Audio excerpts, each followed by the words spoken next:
Greetings to all my fellow watch enthusiasts and car enthusiasts across YouTube and Facebook and wherever else this video is being seen and shared. It's Saleen Driver again, and I'm coming at you today in the beautiful sunshine of this morning to do a video that's been somewhat heavily requested. After all, my channel is named Saleen Driver, and it did originally start out as a channel about my Saleen and cars and such things, and sort of morphed into a watch channel. But everyone is saying to me, we want to see the car. Well, I'm going to take you on a video tour of my baby. I hope the sound is coming through okay. This is the first time I've used this outdoors.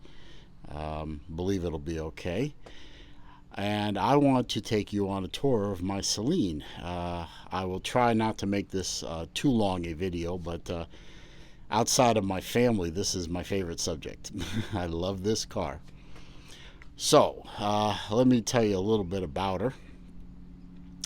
This is a 2000 Saleen S281. The S is for Saleen. The 281 model number designates the size of the engine, 281 cubic inches or 4.6 liters for those of you in Europe and elsewhere. This is an authentic Saleen. I can authenticate it multiple ways. I'm not going to do it on camera because that gives away too much information about the car.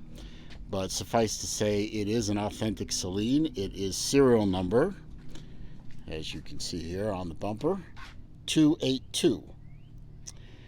282 Saleen out of 974 Saleens built in the year 2000, which up to that point was the largest production total in Saleen's history. This is Atlantic Blue. This is a factory Ford color. A lot of people don't believe that, but this is a factory Ford color.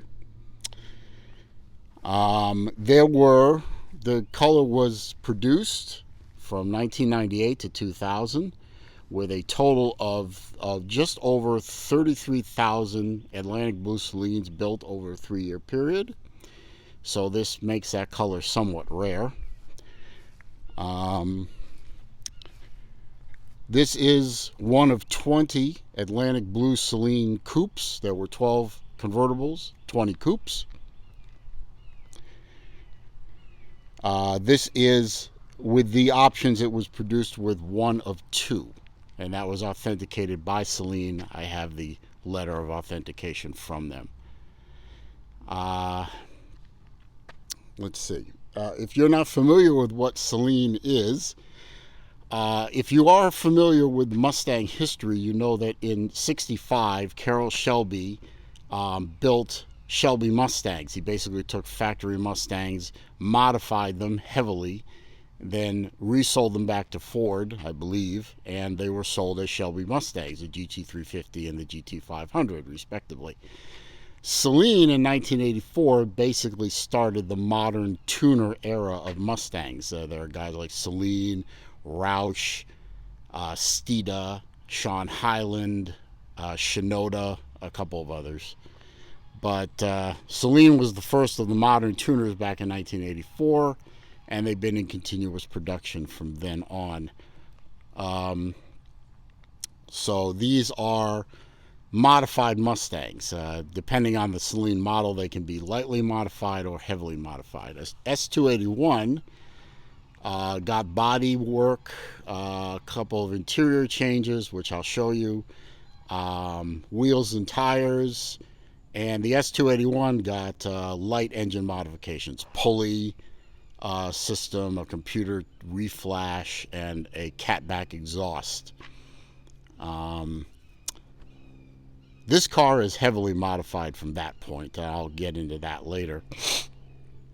But I've owned this car continuously for just a little shy now of 20 years. I bought this off the showroom floor at Team Ford of Marietta in Marietta, Georgia, where I was living at the time. It had about 20 miles on the clock. It now has about 108,000 miles on the clock as of today, which is June 21st or 20th or 21st, 2019. The motor doesn't have that much mileage on it, and I'll get to that in a little bit. But she has been heavily modified. I'm going to go over a lot of those modifications so we have an idea. The body is pretty much stock. I did add those driving lights down there. Those are LED driving lights, and I put LED bulbs in the headlights. The wheels are Saleen wheels. They originally, this Saleen came with 18x9s in all four corners. Front's wearing 255 35 18 tires. The rears wore 265 35 18s. The rears on my car have been changed to the optional 18x10 wheels, now wearing 295 35 ZR18 tires. These are the original 255s. I use Nitto tires all around. I've had Nittos on this car for 19 of the 20 years that the car has been in my ownership. This car originally came with Pirelli P0s. They were horrible. They almost killed me twice in Atlanta rainstorms. They are horrible in the rain, at least on this car. And I changed them to Nitto 555s. When the NT05 came out, I changed to the NT05 and love them. They stick beautifully.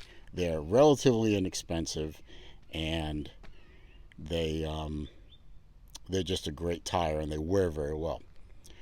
Let's see. I had custom badges made. Let's say Terminator Saleen. That was by billetbadges.com. I'll explain the Terminator part in a minute. I had those mirror covers painted and put on. Well, I put them on, but I bought them painted and put them on. The car has bare errata speed brake rotors on all four corners, 13s up front with Cobra twin piston calipers. They seem to do a very good job of stopping the car. And they're 13-inch upgrade rotor, which bolt into the same slot, use the stock caliper with a special bracket. I had the calipers powder coated orange. You may notice that this car is orange and blue. I didn't intend it to be a University of Florida colored car, but it just sort of ended that way. Let's see, I put on those inserts for the Saleen bumper. Those are chromed polished stainless steel. And I put on that tail light filler panel.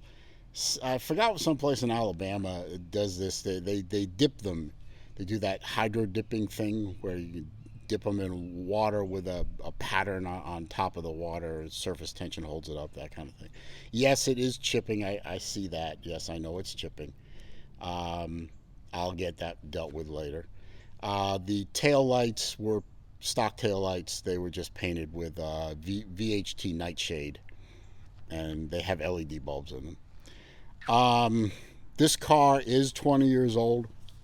It is driven. It is not a garage queen. There are going to be flaws in the paint, so let's save the hate. Polished billet fuel door. I think that came from UPR.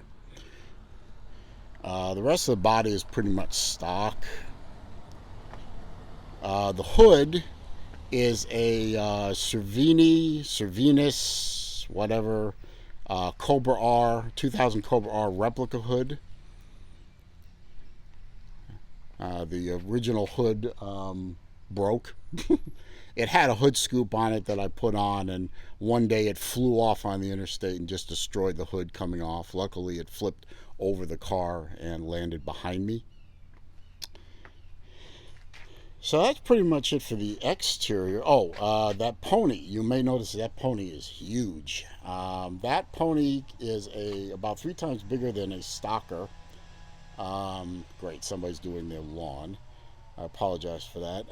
It came from a company called Stallion Medallion. They're out of business, but that's about 3 times bigger than stock. It's all metal, triple chrome plate. Just had to have one of those when I saw that. Let's see. Those are dragon decals representing the 3 years I've taken this car to the Tail of the Dragon in North Carolina. And of course, I am a proud member of the Saleen Club of America. And that is my local club, Modern Mustang of Sarasota. Great folks. Going into the interior. There we go. Sorry about that. Going into the interior, I made a few changes in here. For one thing, I'm a big fan of billet. So we have billet door handles. We have these billet window and door lock switches and the mirror controls, and billet speaker grill. Let's see, inside here I have put in Corbeau LS seats. Very, very comfortable. I got to tell you, on a long road trip, these seats are fantastic. Those stock seats, I still have them. They're in a closet, wrapped up. They are a horror show. They are a horrible seat, and I was glad to put them away. Little sill plate detail there. I think those are eBay purchases. Let's see. You have Saleen pedals down there. Let's see. I have upgraded the steering wheel. I put an FR500, which was a prototype Mustang, with a thicker steering wheel, and I put a cover on it when the leather started to wear out, and I like it. Let's see. I have auxiliary gauges here. I have fuel pressure. I have oil pressure, and I have a boost gauge. We'll get to that in a minute. I have the Saleen white face gauges with a pair of, I replaced the instrument pod binnacle with one that has gauge pods, and I put air fuel ratio gauges there. More billet switches for the headlight, the defroster, billet tilt steering wheel lever. Let's see, I have billet cup holder rings. I have my Gator shift knob. That was a one-off by, who was that? That was a company on eBay. It'll come to me later. Monster tack with a shift light. Let's see. Let's back away from here. Go on to the other side. Here we go. Let's see. More billet. Billet e-brake handle. I have a Alpine head unit. That is a CarPlay Alpine head unit, LX007, I believe it is. And yes, I know there's a screw up on the dashboard there where the phone thing is. Discoloration. No, oh well. Stock back seats. Yes, I know the back seats don't match the front seats. It costs $1,000 for material and labor to make new seat covers. Corbeau doesn't make a kit for this car. They only make it for the Fox body. It won't fit this car. And I'm not paying $1,000 to recover seats that are not used. I will probably at some point change this out for a rear seat delete kit. Let's see. Billet mirror up there. That was off of eBay. Let's go in the trunk for a minute. Excuse me. There we go. So in the trunk, I have a rear trunk underside cover from granddesignmats.com. This is one of the early ones that they did for Saleen. I think this is about 10 years old now, but it's in beautiful shape. And custom speaker box. I used to really thump the stereo back in the day, but I don't really much anymore. But to take that thing out and rewire the whole thing and take the amps out is just too big of a hassle, so I just leave it there. Fire extinguisher, pretty much any car show you go to, they want a fire extinguisher in or near the car, and a little anti-skid sticky mat to cover the rear deck. Very nice. Okay. Let's see. Underneath where you can't see, unfortunately, it is a stock for a Saleen suspension. Racecraft shocks and struts. Racecraft quad shocks. Those are the horizontal shock that prevents axle hop, or it does its best. Let's see, Saleen springs in the rear, and a coilover kit from UPR in Florida. This car was converted from the stock K-member to a tubular K-member and coilover spring kit with a Steeda bump steer kit and X2 ball joints that lowered the car another ½ inch over what it was already lowered to. Let's see, Saleen sway bars. So the car really corners very well, but I know everyone is right now screaming, we want to see the motor, guy. I want to see the motor. Well, you know what, being a 2000 Mustang, this car was born with a 4.6 liter 2-valve overhead cam, single overhead cam motor, making 260 horsepower in Ford trim and 285 horsepower in Saleen trim. That motor was destroyed, unfortunately, by an unscrupulous shop local to me that is no longer in business, named Modular Madness. Yes, I will name names. And the owner, whose name I won't name because he is, I don't know where he is, and I don't know if he'd be watching this, and I know he's armed all the time. Let's just call him Don, since that's his first name. He screwed the motor up. He took advantage of the fact that I was having back surgery, and he screwed the motor up doing a cam swap. And years down the line, the motor finally expired from basically abuse. So rather than try and rebuild a dead motor, we found that. We found a 2003 Terminator, hence Terminator Saleen. They didn't make Cobra Saleens. This is a 2003 Terminator motor. It has about, at this point, 35,000 miles on the clock. It was salvaged from a 2003 Cobra. The owner had the unfortunate happenstance of a tree falling across the back half of the car and wrecking the car.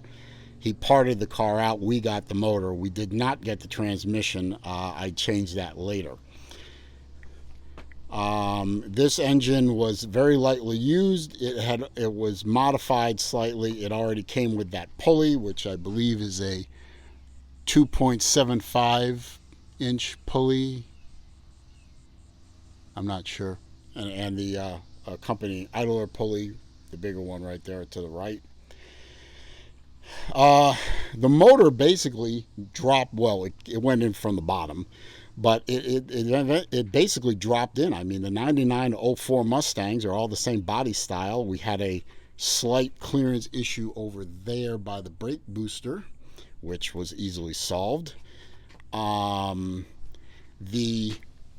intercooler radiator down there is a Fluidyne radiator to match the Fluidyne radiator that's underneath that cover you can't see.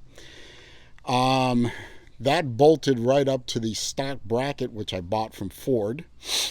I also bought the water pump from Ford.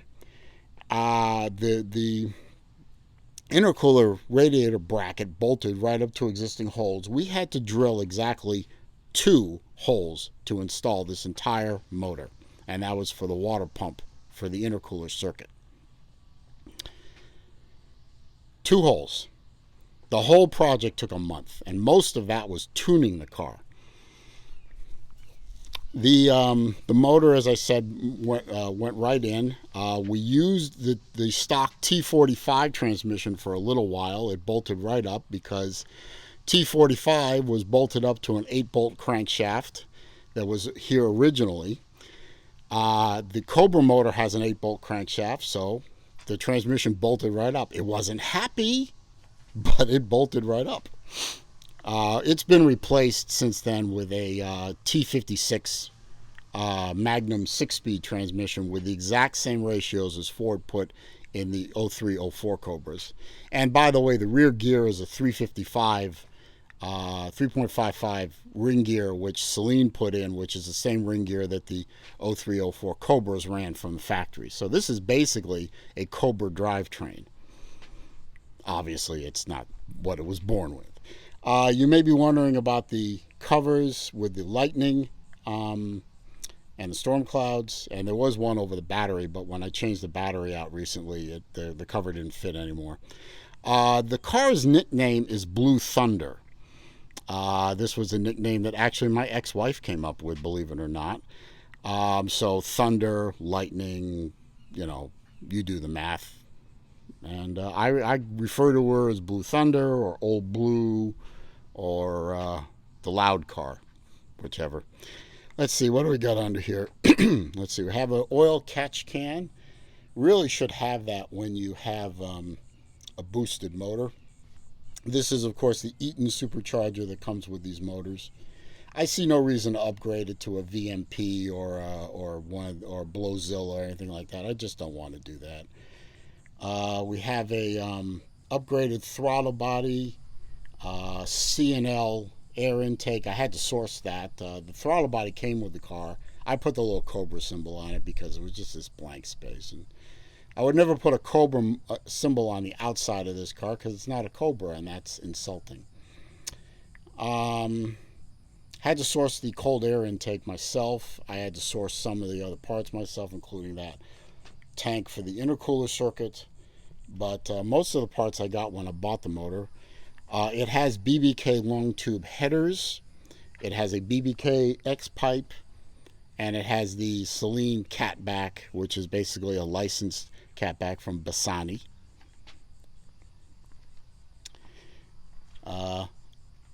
These are my coil covers, which I love, and I love to piss off the people at car shows. So anyone who puts an LS motor into a Mustang should be shot on sight. And there's a matching one over there, but you can't see it because of the cold air kit. Let's see.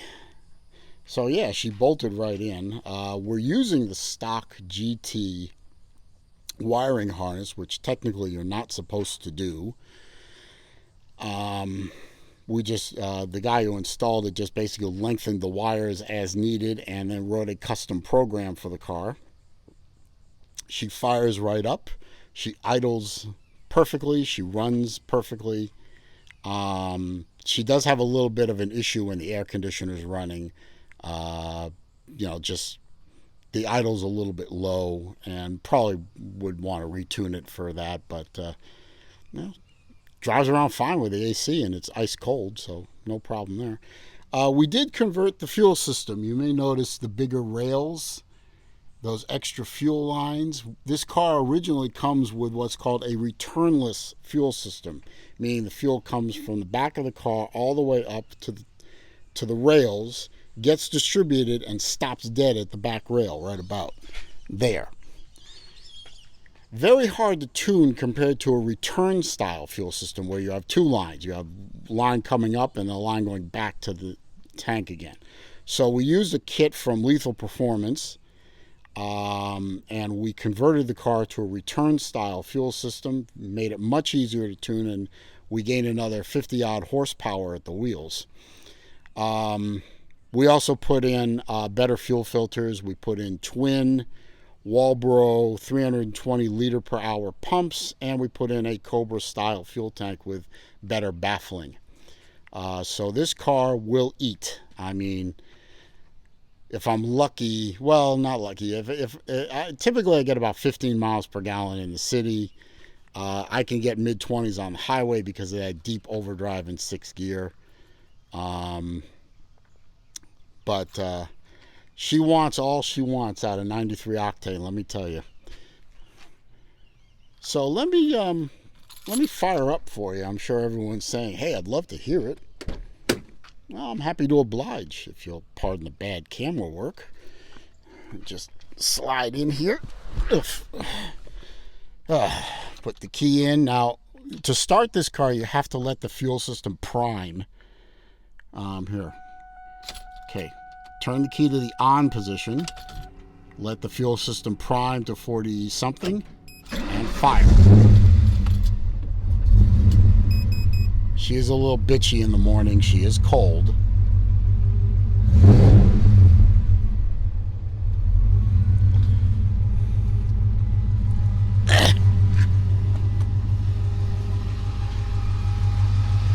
But once she fires up, she fires up. And there's no more questions.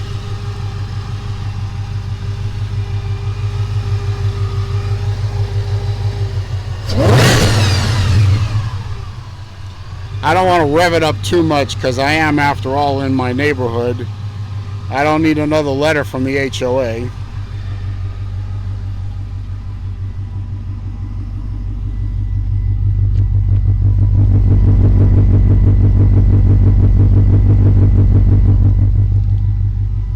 Pretty nice, huh?